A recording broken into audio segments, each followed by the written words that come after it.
Yep. What's up, my people? How you? Totally good, totally good. Let me position the camera nicely so that we start.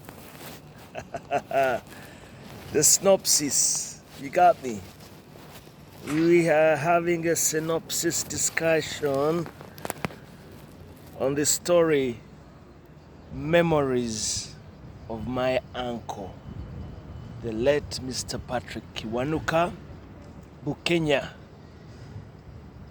and his legacy at Express Football Club and his childhood friendship with my father, the late Simpson Williams Chanda. They all died at the same time. Uncle Patrick died in 89. My dad died in 90. And well, he was 42, my dad was 43 when they passed away. So you see what I'm talking about here. But anyway, this story, we have done a narration using the case study of Uncle Patrick and my dad. Two scenarios as a case study. Childhood friends growing up together, coming of age together, starting life together, and pretty much putting a stamp or a mark on people's lives as well. Do you get me? So, but the story ends in 1985, 23rd November 1985, Cup final, Uganda Cup. What comes thereafter is another story.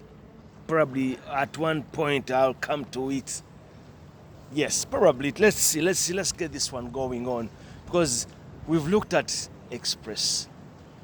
Express Mukwano Gwabanji was a very much a people's football club. Nkanjite outfit, something people identified with right from the pre-colonial days.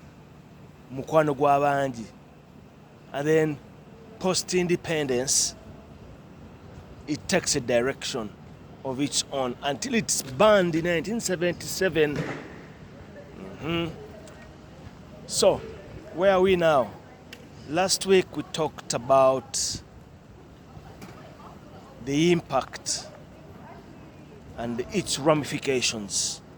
Mutagala bulungi nnyo awo. Bino ebintu si byangu. Era nga bwe nabagamba nti no, football lovers, football is a game. It's a game of passion. It's a game of emotions. Chilaba, it's a game. You get me? What I'm trying to explain to you here, I'm bringing you towards the billionaires syndicate. Ekintu ekyo ekya syndicate nkyogeddeko nnyo naye people are not getting it. Okiraba, nze nali mu gaming. Before even they brought the gaming rules in Uganda, I think laid the foundation for that. Because nze nsooka okutambuza ebyuma ebyo mu Uganda. Slot machines byali Uganda nga babireese biri mu consignment, biri mu container, ne babinkwasa gye nayita sweet deal. The sweet deal. Never investors, abo abazungu ba Capital Pub. I wouldn't say they didn't know what to do, but Capital Pub you're taking her off. Bakolera sente. They kind of didn't pay attention to what else was happening next. And then eventually it only had to take one time for somebody to come up with an idea. And the idea I came with at the time was to change my life as well. Munfuna bulungi. So we are going to go back to the idea of the syndicate. Ochiraba. 1977, after the banning of Express. Of course omupiira gwasigalawo nga kugenda mu maaso, but okusinziira ku byali bigenda mu nsi, whatever was happening in the country, the structures are dismantled, isn't it? Of course, as a team now, it becomes non-existent. Non-existent. Muntegera bulungi nnyo. Team ngeri dismantled, not dissolved as such, kubanga kyekireetawo factions ezaddawo wankuluko ku eventually the Kanyanya. The idea of setting up the Kanyanya Stadium was Uncle Patrick's idea, and I don't know how he came up with that idea, but I feel like it was something taking the direction yali ayagala tiimu etambuliremu. Kanyanya Gayaza Road Katalemu Komamboga, same road bw'ava ewuwe nga bajja wano ku training ground, era bwe kyalinga in those early days of 85, 86, 87 onwards until his passing, expressing ezeewa Kanyanya ng'olwo amaze okugatta enjuyi zonna. Kiraba, that was a very tough one. It was a very tough one to do, but he managed to do it because of course the onus was on him. Ye nga ye chairman, ye decision maker, ate yatekamu ssente. Of course, as a football team, kati kambabulire how these football teams used to make their money. Kiraba, they were run more or less like private businesses.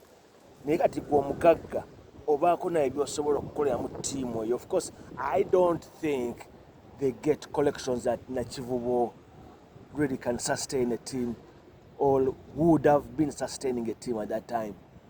So you manage all the sponsorship, you manage a lot of other things, naye as well as being an outfit for your business.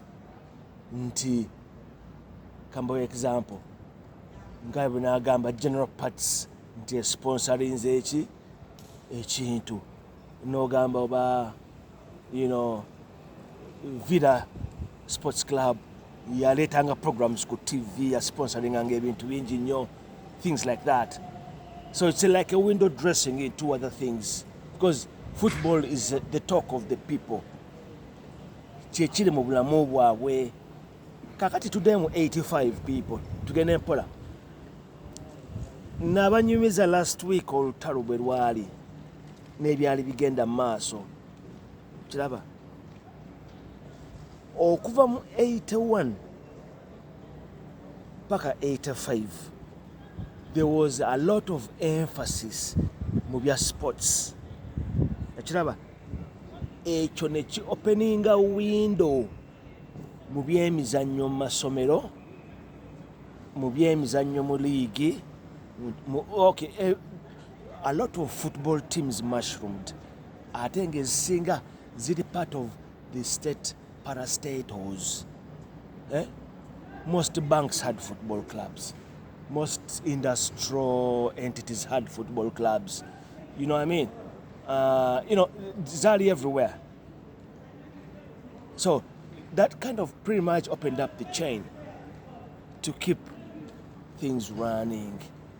Ng'onoofuga ensi kali nze from my knowledge, muyinza ogane neekeguse emboozi ng'ogisunsula busunsuzi.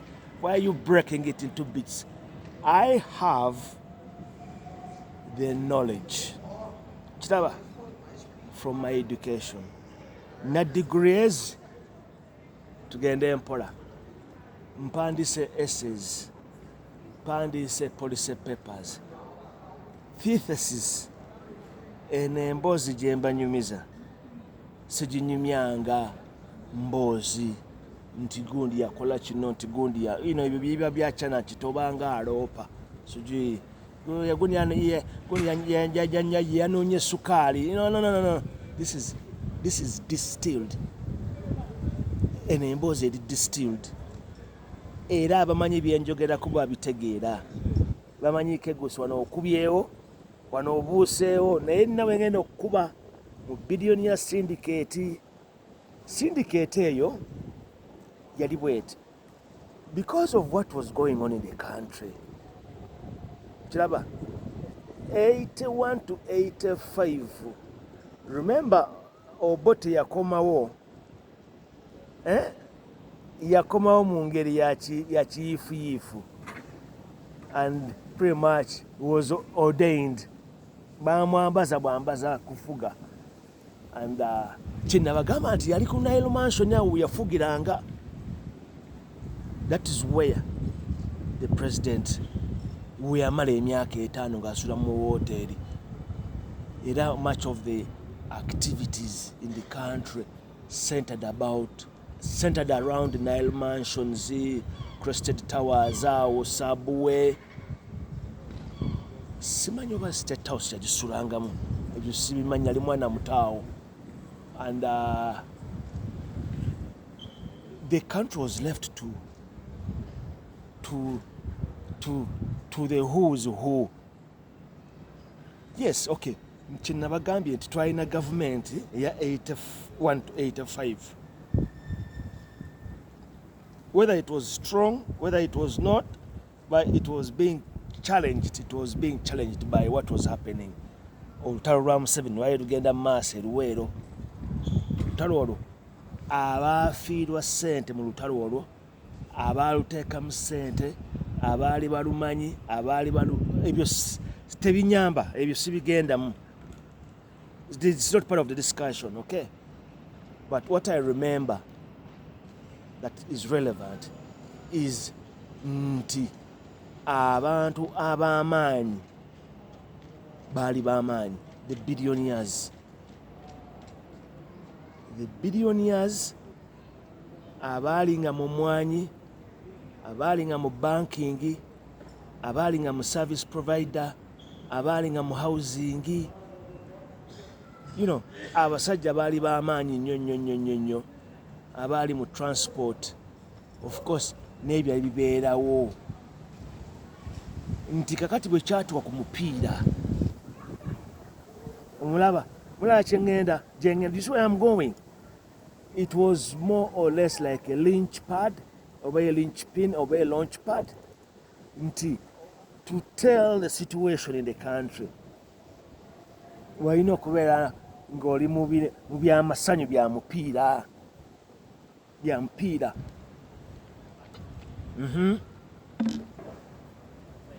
And then I think the government begins to rely on that kind of formula. Naye ate formula eyo teyali tight, tukiyite bwekyo. Manyi waliwo okweteeka ku kintu naye nga tekinywerayo. Kakati of course people go with the winning teams. Naye nze kyenzijjukira nti eyo cup eyo Uganda Cup naye yalimu ebyayo byali bingi. Of course kati kijja kuyingiramu eby'essente, kijja kuyingiramu eby'amadiini, ebyani byonna ebyo ebitayamba. Kiraba naye ekireetawo situation ekyuke, abagezi ba billionaire kati bamuzeeyi baffe, sigenda kuteeka mu mannya mu mboozi eno. I'm trying to avoid to put people's names. Kiraba naye bo abategeera emboozi eno bamanyi wenkuba.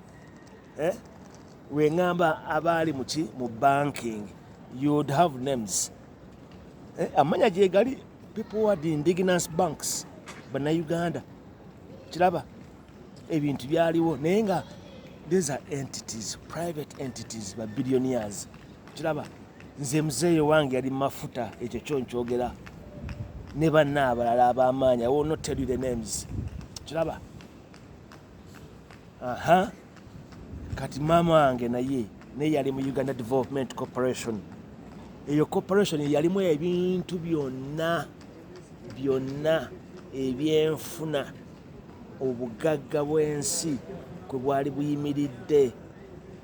Pamba Produce Marketing Board, Lint Marketing Board, Coffee Marketing Board, suje bikimu kiri alinga mu marketing board mujjukira the 3T's products 3T's abasoma geography tea, tobacco and what? And is it transport? Something on those lines. Then the 3C's, coffee, cotton and what? Byalinga ebintu bisatu okiraba kakati ekintu kya 85 kebajjako Obote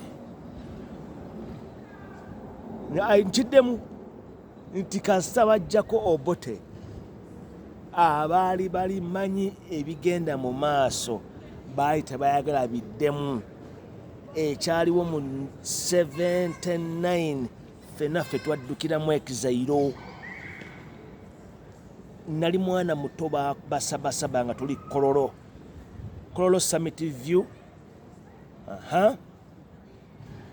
nze nali mu kindergarten awo yabayita Kololo Nursery School yes nga bwe nvangayo nga ngenda mu swimming late afternoon sabasaba nesaanika okanyuga twasibira Nairobi naye mwana muto buno bunyonyi bufoko omuzeeyi yakapangisa nakatutwala twadduka kakati olwo ne express nga abagirimu badduka dda bagenda dda mu Ekizairo once they banned the team and earlier on Jolly Joe had been murdered so things were not really good for people netukomawo mu 1980 tutereeza ensi bebagagga bembagamba babiliyoni abo era elections zaaliwo mu mboozi eyasooka nabawa kumanya agamanya agamu mugamanyi of course twalina military commission mugijjukira eyo military commission eyatuula wansi then byaliwo then we had the elections. Are we together? Kiraba nagala mutegere ekintu kino kubanga KCC yo all along ebaddewo Kasasiro boys nga yabagagga KCC ne express mukwano gw'abangi ngeri in the woods kakati after the elections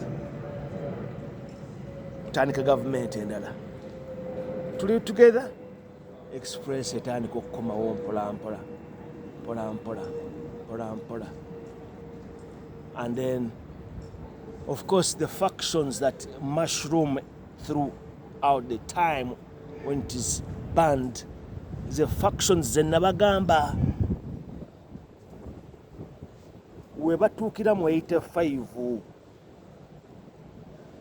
I repeat we batuukira mu 85 nga it is worth it although it could say nga bono gamba nti it can be a very expensive meal but it's worth it to unite KCC to unite Express against KCC kiraba mukwano gw'abangi this thing goes hand in hand era template eno eyina weeri right now weetambulira era bw'okikola bw'okikanyuga ku template eri ke katiba ke kamu sijja byogera ebyo kakati bajjako Obote mpulira nti he wasn't even aware that he was being overthrown bwe baayogera saabitegeera ebyo but basically the army waaliwo peace talks eventually from July August awo nga ziri Nairobi peace talks ezo enjuyi n'enjuyi sugiri abasirikale bakkaanye sugiri olutalo lugende ebyani byonna but nze ku lwange right now I would assume there was no government kubanga a coup d'etat means that you are opening the door then others take over kyenabagamba nti mu 86 Museveni asanga kiwedde. Bano tebalina any skills, basirikale bamanyidde kubeera mu barracks taking orders and that's it. Kiraba kakati ensi eri bwetyo nga bweri. Billionaires today ku billionaires baffe batuula wansi, syndicate egenda kutandika. Ukyentegeera nekyemmanyi ebiseera ebyo. Kambawo example, waliwo omugagga eyali e Uganda awo. Kati kambabuulire ebintu bino bye bitambula nti mumanyi kino kyebayita patronage, nti olaba ekintu oli azimbye ekizimbe nti akipangisiza gavumenti, sijui kirimu offices za gavumenti. That is a sweet deal. Okiraba kakati ono omugagga era naye bwebikito bwe byali, yalina contract y'amaanyi nnyo ne gavumenti okukola ebintu bingi nnyo mu biseera by'obote. Sijja mwogera linnya naye mwe mujja mutegeera. Naye gavumenti olwakyuka, everything changed for him. Naye ate enguudo nga bakyazikola naye nga si yazikola. You get what I mean? So these billionaires were staking out to protect their interests. Kyekyo kyennyini nti if Express was to lose,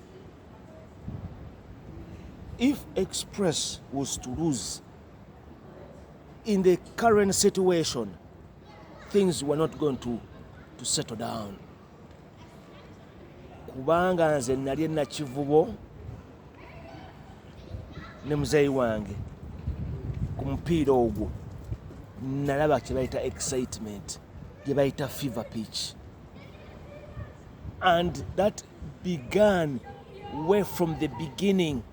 Nagala omuntu aveeyo anyumye emboozi eyali much more on an adult level, ye ayinza okutuwa picture eri even much more inside.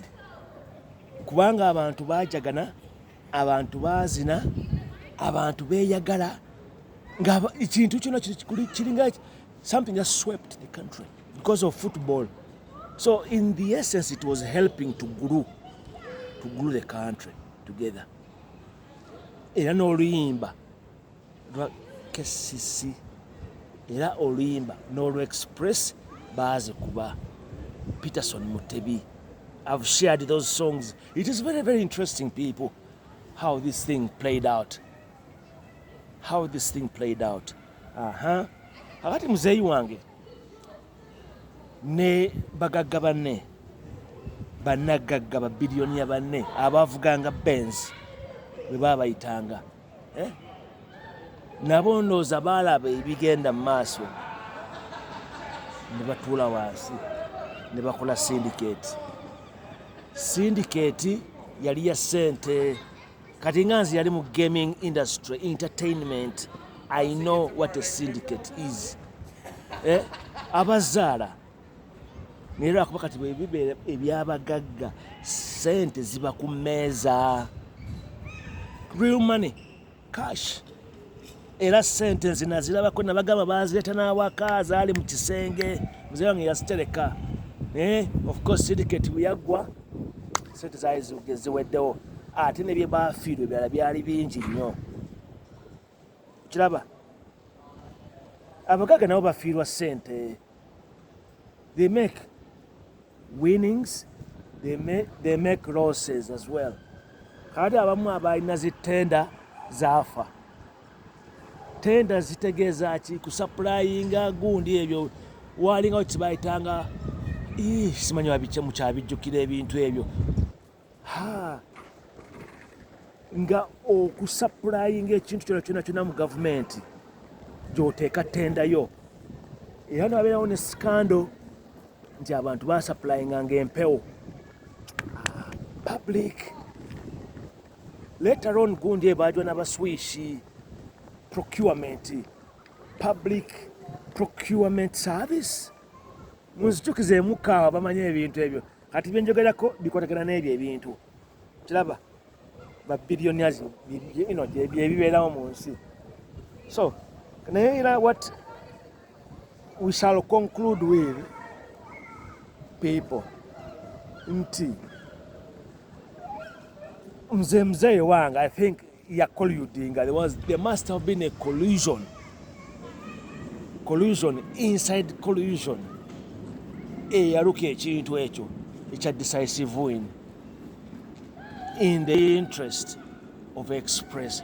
Kubanga mzee wange yakola crossover towards the end ng'awagira Express ng'awagirirako, he was supporting with his friend. Naye omuntu ali die hard awo sijja kugendawo nnyo kubanga manyi kyengezako kwogera nti example, if I'm a supporter of NRM nenzira mu Unity platform, mulaba akantu ako, what really am I smelling something? Nakyemba ndaba ekijja. So but of course my dad and Uncle Patrick were what? They were friends. So ebyo ebimu bibeera questionable but not answerable. You can question something and you will not get an answer from it. Munfuna bulungi, tuli good. So our story is still continuing. I think we can go until the end of this month. Tukoleyo series endala bbiri tusummarizing ekintu kino. Kiraba summarizing bulungi nnyo naye nga eno story eri untold eyaba billionaires eya Express ne KCC. Then we have the rise of Sports Club Jogo Villa. Villa mugimanyi, mugijjukira Villa? Villa ekyaliyo. Villa yali club y'amaanyi nnyo. Patrick Kawooya era still yatwala template ya Uncle Patrick. Kubanga mujjukira mutino template eyo kempita akatiba. Omuntu ng'akategedde n'akazannya, you can't go wrong. Kiraba, nze nasoma politics, benjogera mbitegeera, political economy, international politics and law. So awo sisobola kutematemawo naye if I go in my language, you would know what it means. It's more like a unipolar, bipolar, east west, webicho, crossovers and all that. So ye yasobola okugatta enjuyi zonna n'akola team naye sweepinga paka ku cup finals ate newangula decisively. Kakati ngina kukola more research on the decisive win eyo formula eya 3-1 ani agiruka kubanga tuwulira eri suspect to suspicion. Okiraba bagamba nti ebintu byali bipange ne barefu sijui refu sijui nagweno sijui bitya byonna goalkeeper byonna sijui yabukanga mu bbanga takwata mupiira. Ebyo nabyo tugenda bifuna. I am going to give you the inside out of the match itself. Naye nga nze ekyaba billionaire ne syndicate nga mugitegeera baafiirwa ssente empitirivu nnyo, ssente zaafa. They lost a lot of things, but era ndooza baali bakikola lwansi ensi egende mu maaso. Kiraba munfunye bulungi nnyawo. Kakati eno yabadde Synopsis 2. We shall do Synopsis 3 and then we do 4. We finish the story. Mbagala nnyo. Until next week, people. Right? Let's go. I still have 20 more seconds. In a minute, this is a 30-minute video, and it's the synopsis of the Express versus KCC. Yep.